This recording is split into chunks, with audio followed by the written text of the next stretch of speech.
Question number 76 దేవాదాయ శాఖ మంత్రి గారు. టైం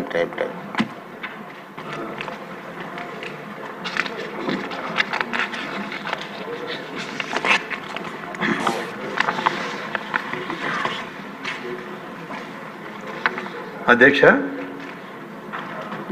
ఏ ప్రశ్నకు అవునండి, ఆలయ భూముల పరిరక్షణ ప్రభుత్వం చర్యలను అనుబంధంలో పొందుపరచడమైనది. సి ప్రశ్న లేదండి, డి ప్రశ్న ఉత్పన్నం కాదండి. శ్రీకృష్ణ గారు.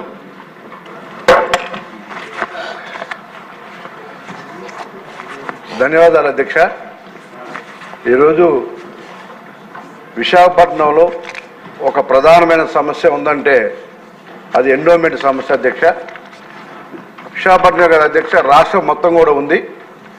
ముఖ్యంగా విశాఖపట్నంలో సింహాచలం దేవస్థానము పంచగ్రామాల సమస్య ఒకటి, అలాగే సిటీలో దాదాపుగా అన్ని నియోజకవర్గాల్లో ఈ సమస్య ఉంది అధ్యక్ష. ముఖ్యంగా సౌత్ నియోజకవర్గానికి వస్తే ఇది ఒక 10 ప్రాంతాల్లో చాలా సమస్యగా ఉంది అధ్యక్ష. ఆ టెంపుల్స్కి సంబంధించి దాదాపుగా అక్కడ ప్రజలు 100-120 సంవత్సరాల నుంచి అక్కడ నివాసం ఉంటున్నారు. అప్పట్లో అవి చిన్న గ్రామాల అధ్యక్ష. దాంతోపాటు అప్పుడు విశాఖపట్నం జనాభా మహా అంటే 1,50,000 ఉంటుంది అధ్యక్ష. ఆ ప్రాంతంలో ఇవాళ అవన్నీ కూడా 22A పెట్టి అవి దేవస్థానం ల్యాండ్స్గా డిక్లేర్ చేస్తున్నారు అధ్యక్ష. మరి ఇవాళ అక్కడ ఏదైనా చిన్న రిపేర్ చేసుకోవాలన్నా, ఆ ఓల్డ్ అపార్ట్మెంట్లు కన్స్ట్రక్షన్ మళ్ళీ చేసుకోవాలన్నా, లేకపోతే ఏ చిన్న పని చేసుకోవాలన్నా కూడా చేయనట్లేదు అధ్యక్ష. అక్కడ ఏదన్నా పిల్లల చదువుల కోసం లోన్స్ పెట్టుకోవాలన్నా, లేకపోతే ఏదైనా బ్యాంక్ లోన్స్కి వెళ్ళాలన్నా, ఏ సమస్య ఉన్నా కూడా వాళ్ళకి అవి నిరుపయోగంగా ఉన్నాయి అధ్యక్ష.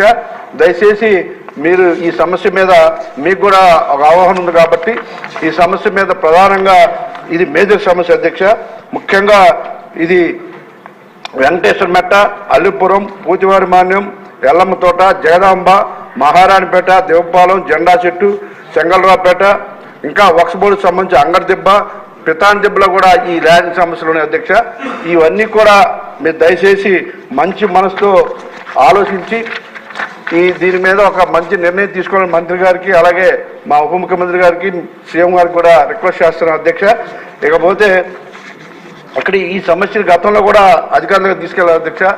మరి ఇది వక్స్ బోర్డు సమస్య ఎలా అంటే దేవాదాయ శాఖలో ఇది కొంచెం చట్టాలు చేయడం కష్టంగా ఉందన్నారు అధ్యక్ష. మనం కూడా దేవుని దగ్గరికి వెళ్ళి ప్రజలు బాగుండాలి, మనం బాగుండాలి అనుకుంటాం కదా. ప్రజల కంటే కూడా ఏది కాదు కదా అధ్యక్ష. దేవుడు కూడా ప్రజలు బాగుండాలని కోరుకుంటారు. కాబట్టి దయచేసి మంచి మనసుతో మీరు ఈ సమస్యను తీర్చాలని చెప్పేసి మీ ద్వారా ముఖ్యమంత్రి గారి దృష్టికి, మంత్రి గారి దృష్టికి తీసుకెళ్తాను అధ్యక్ష. ఇకపోతే దాదాపుగా ఈ నియోజకవర్గంలోనే 19 ఎకరాలు ఉంది అధ్యక్ష. 19 ఎకరాలు అంటే మీకు ఆ ఓల్డ్ సిటీ గురించి తెలుసు అధ్యక్ష. దాదాపు 1,50,000 మంది ఈ సమస్యతో సఫర్ అవుతున్నారు అధ్యక్ష.